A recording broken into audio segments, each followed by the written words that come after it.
Assalamualaikum warahmatullahi wabarakatuh. Allahumma sholli wa sallim wa barik ala sayyidina Muhammad wa ala ali sayyidina Muhammad. Teman-teman sahabat Kazib dimanapun Anda berada, kali ini kita akan bahas PWILS. Ternyata PWILS semakin kesini semakin berani, ya teman-teman. Ternyata didukung oleh Jenderal Bintang 2, teman-teman. Naudzubillah. Pantesan nggak ada proses hukum terhadap PWILS yang selalu membuat gaduh. Ternyata di belakangnya didukung oleh Jenderal Polisi berbintang 2. Sehingga saudara saya, idola saya, AA Guru Garut sampai marah. Karena si polisi ini membawa-bawa isu agama, membawa doktrin-doktrin agama untuk seolah-olah PWILS ini paling benar, ormas paling baik, ormas paling luar biasa. Ini doktrin dari mana nih Pak Polisi? Sehingga nih AA Guru Garut sampai marah luar biasa. Ini harusnya jenderal tahu kan, memposisikan diri sebagai apa. Begitu. Coba kita simak saja videonya. Ini tanggapan AA Guru Garut. Bismillahirrahmanirrahim. Assalamualaikum warahmatullahi taala wabarakatuh. Alhamdulillahirabbil alamin wa sallallahu ala sayyidina Muhammadin wa ala alihi wa sahbihi wasallam, amma ba'du. Isu bahwa PWILS ini di-backingi oleh jenderal ini sekarang sudah nampak ya. Di-backingi dalam pengertian ada jenderal-jenderal yang pro. Yang kita lihat di sini jenderal polisi kalau tidak salah gitu ya, namanya Irjen Nur Wahid bintang 2 katanya tuh terakhir saya lihat. Entah sekarang udah bertambah lagi bintangnya atau belum ya. Cuma terakhir saya lihat itu bintang 2, dan yang bersangkutan ini Irjen Nur Wahid ini bukan satu kali ini saja. Saya minimalnya sudah melihat itu di 2 tempat. Pada tempat yang lain itu bersama Fuad Pleret ya. Nah, saya telah mendengarkan dan sok tahu banget ini orang begitu ya. Jadi ini dengan segala hormat kepada Bapak Irjen Nur Wahid, jangan galak-galak sama saya ya. Saya ini cuma konten kreator. Sebagaimana Anda saat datang ke PWILS itu sedang menggunakan hak konstitusional Anda untuk berbicara, maka saya pun sekarang ini sedang menggunakan hak konstitusional saya untuk berbicara. Dan ini insya Allah akan baik untuk Anda juga begitu ya. Ya setidaknya menaikkan engagement lah. Anda kan pengen terkenal begitu sebagai seorang kiai, sebagai seorang ustadz, sebagai seorang alim ya. Dengan enak sekali bawa-bawa ayat Al-Quran, bawa-bawa bahasa bughot dan lain sebagainya di hadapan orang-orang yang nggak tahu ngaji itu di depan PWILS. Ini saya sesalkan. Ini amat sangat saya sesalkan. Ya, sebelum saya memutar videonya dulu ya. Ini pesan untuk Anda, duhai Irjen, berapapun bintang Anda itu adalah pelayan masyarakat. Pelayan masyarakat tanpa terkecuali. Anda secara resmi, ini yang resminya, Anda secara resmi digaji dari pajak.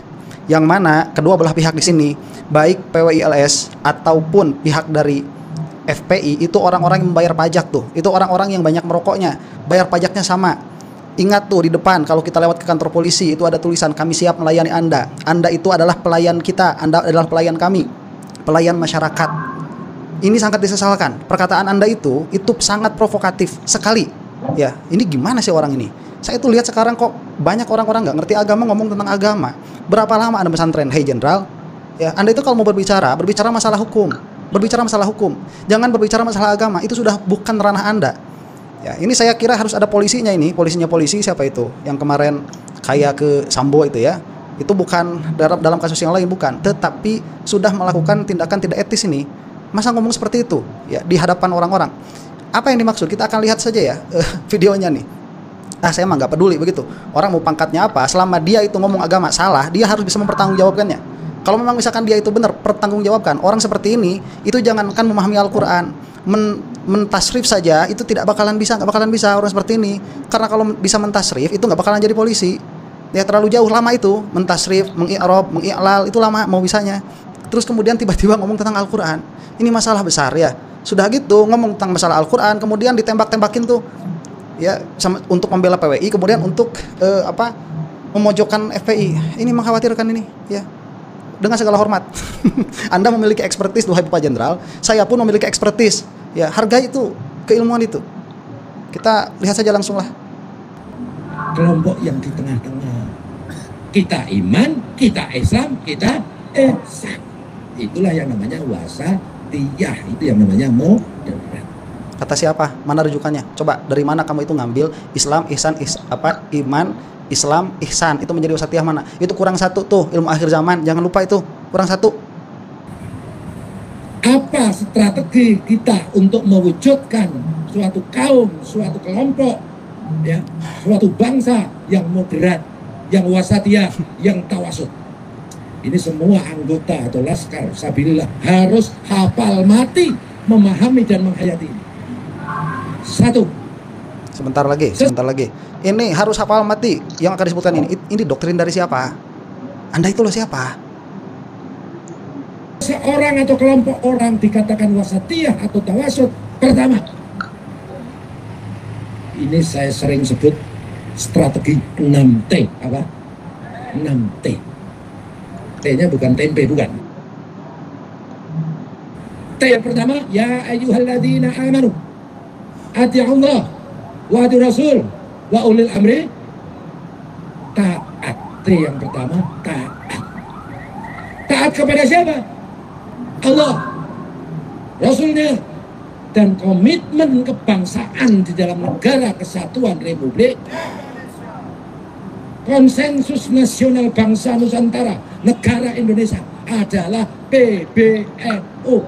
P-nya Pancasila, B-nya Bhinneka Tunggal Ika dan Hana Dharma Mawa, E-nya NKRI, U-nya Undang-Undang Dasar Negara Kesatuan Republik Indonesia 1945. Sanggup? Harus taat. Sebentar ya, taat aja lah, gak usah bawa-bawa ayat Al-Quran gitu, kamu kayak yang paham aja. Ya, kita ini ada di negara Indonesia, yang mana negara Indonesia itu sudah jelas. Anda ini sedang tidak menjalankan fungsi Anda sebagai polisi itu, sebagai jenderal polisi. Kok kemudian ngomong konstitusi ini gimana sih? Kemudian bawa-bawa ayat Al-Quran itu terus gimana juga. Begini ya, kita ini diharuskan menerima. Yang tidak menerima itu sudah memiliki instrumen hukum untuk menyelesaikan hal itu. Kalau ada orang yang dengan sengaja dia itu membuat ribut, makar terhadap negara, itu sudah ada payung hukumnya. Ada persidangannya, bukan persidangan jalanan. Anda ngapain turun seperti itu? Anda punya intel, Anda punya banyak bawahan. Buktikan secara hukum bahwa itu memang terjadi, selesai. Ketaatan ini jangan bawa-bawa agama, jangan bawa-bawa ayat Al-Quran itu.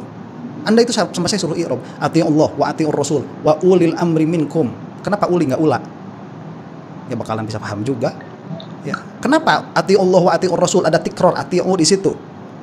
Kemudian tatkala wa ulil amri tidak ada ati'u, tidak ada tikror. Perintah untuk taatnya kenapa? Nggak bakalan bisa. Ya. Anda ini ngomong apa sebetulnya? Kita ini di Indonesia, makanya ada di Indonesia juga, ini sudah orang-orang taat. Orang-orang yang tidak taat itu orang-orang yang sudah terbukti secara hukum bahwa dia tidak taat, dia terpidana tuh, yang sudah terbukti sebagai terpidana itu orang-orang yang tidak taat baru. Gimana? Yang mau saya katakan ya, negara ini sudah kuat begitu loh. Pakai instrumen yang ada, tidak perlu seperti ini. Ini malah memalukan institusi. Kan kemarin pernah tuh negara itu bikin KPK kan, sampai KPK pernah jaya lah begitu. Itu kan memalukan sebetulnya bagi institusi kejaksaan dan kepolisian, seolah-olah tidak mampu untuk membasmi korupsi sampai harus bikin badan ad hoc itu. Masa sekarang yang katanya kalau memang misalkan secara hukum terbukti orang-orang di FPI ini makar terhadap negara, kenapa harus bawa PWILS? Pakai instrumen negara yang ada begitu. Ya, jangan bawa-bawa agama. Atiullah wa atiur rasul ulil amri minkum. Malah kayak yang ngerti aja. Tasawurkan satu-satu. Kamu itu saya pinta definisinya Rasul aja. Mbah bisa mbah. Enggak itu. Kemudian apa? Ulil amri, tasawurnya apa? Lah kok ditempelkan ke Indonesia nanti? Bukan berarti kita tidak taat. Itu mah sudah selesai urusan itu. Ya. Termasuk taat kepada pemerintahan yang sah.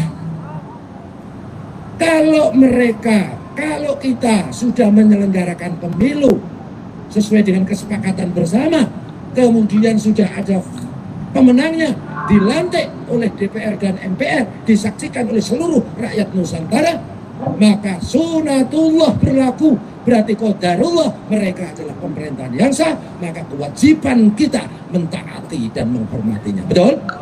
Bagi mereka yang tidak mentaati pemerintahan yang sah, maka itu sering disebut bukan oleh Allah, sering disebut pemberontak. Oke. Gini, Pak Jenderal ya. Kita nih orang-orang yang ada di Nahdlatul Ulama itu ngaji, tahu betul bahwa pemerintahan yang mengurus urusan muslimin itu dia tidak boleh dimakar. Kita tahu betul, ini orang NU kok begitu ya. Yang kita obrolin Ahlus Sunnah wal Jamaah. Tapi jangan pakai ayat juga begitu.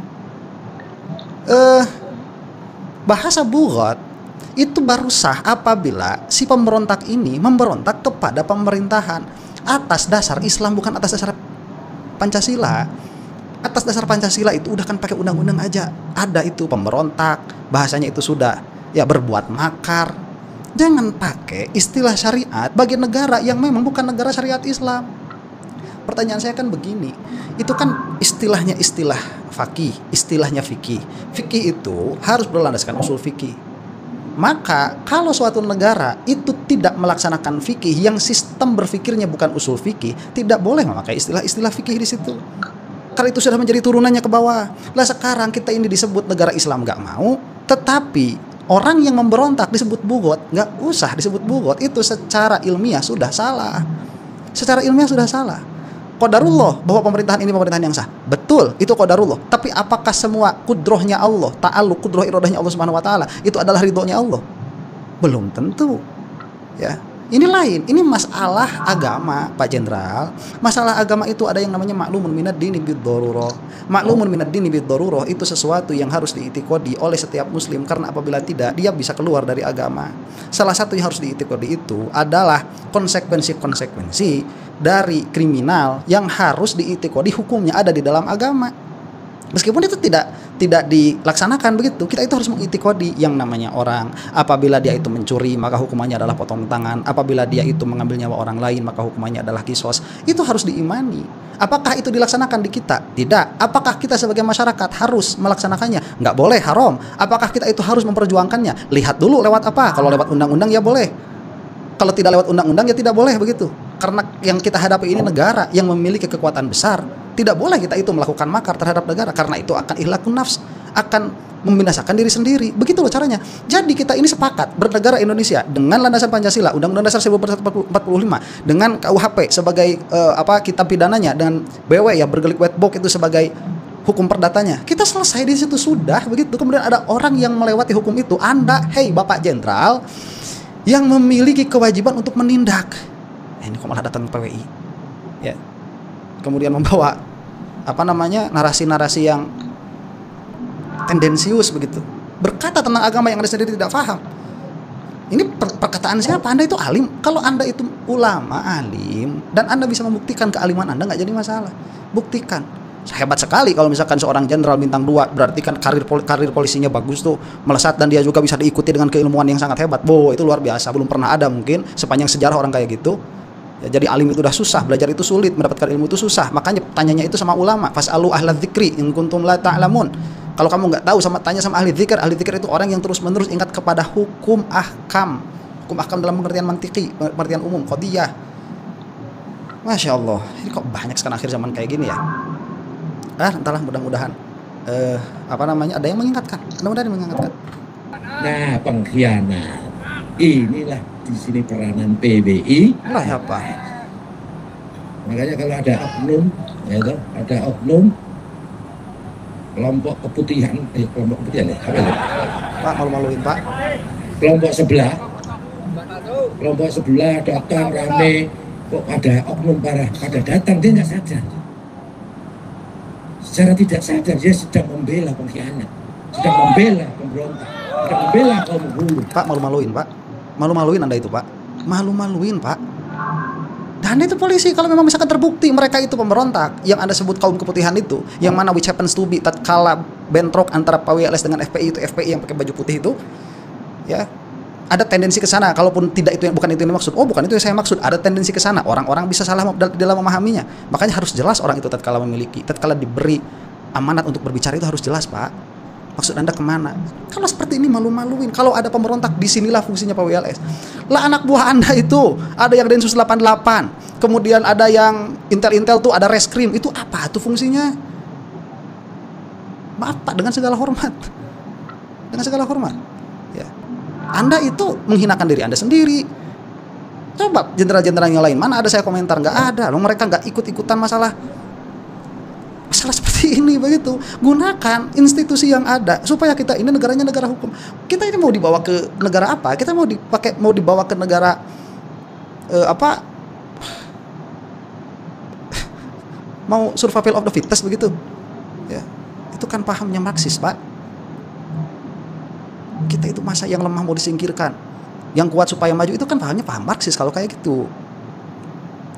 Kalau memang ada, kita pun nggak mau ya. Kalau misalkan begini, terbukti bahwa PWI itu, bukan PWI apa, FPI ya, terbukti FPI itu makar terhadap negara, ya tangkap aja lah. Kita juga nggak mau negara Indonesia bubar gitu. Ini negara Indonesia ini sudah yang terbaik dari kemungkinan yang terburuk sudah. Mau jadi apa kalau negara kita bubar itu? Tapi jangan digerogoti seperti ini. Ya, itu yang malu. Kalau saya, tatkala di pundak saya ada 2 bintang, yang saya layani itu seluruh warga negara Indonesia, supaya mendapatkan keadilan yang setara, supaya hukum ini berjalan, tidak ada hukum rimba, tidak ada pengadilan jalanan. Itu supaya negara punya wibawa. Di pundak Anda itu.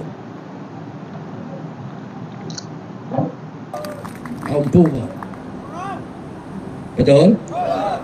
Nah, inilah keberadaan PWLS untuk mengantisipasi hal seperti ini. Sanggup? T yang pertama, taat. T yang kedua, apa? Tabrak. Bukan. T yang kedua adalah tawazun. Saya sudah tidak sanggup untuk untuk meneruskannya ya. Biasanya video saya setengah jam. Ini saya sudahi saja di sini. Sudah mual saya melihatnya itu.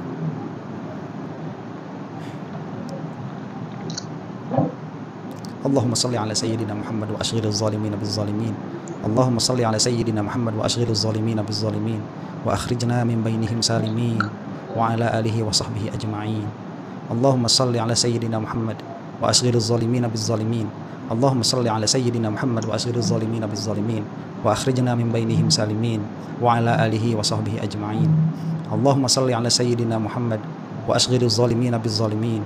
Allahumma salli ala sayyidina Muhammad wa ashghilil zalimin biz zalimin wa akhrijna min bainihim salimin wa ala alihi wa sahbihi ajma'in. Wassallallahu ala sayyidina Muhammadin wa ala alihi wa sahbihi wasallam. Mudah-mudahan Allah Subhanahu wa taala meluaskan rahmatnya kepada kita dan memberikan maghfirahnya kepada kita semua. Assalamualaikum warahmatullahi taala wabarakatuh.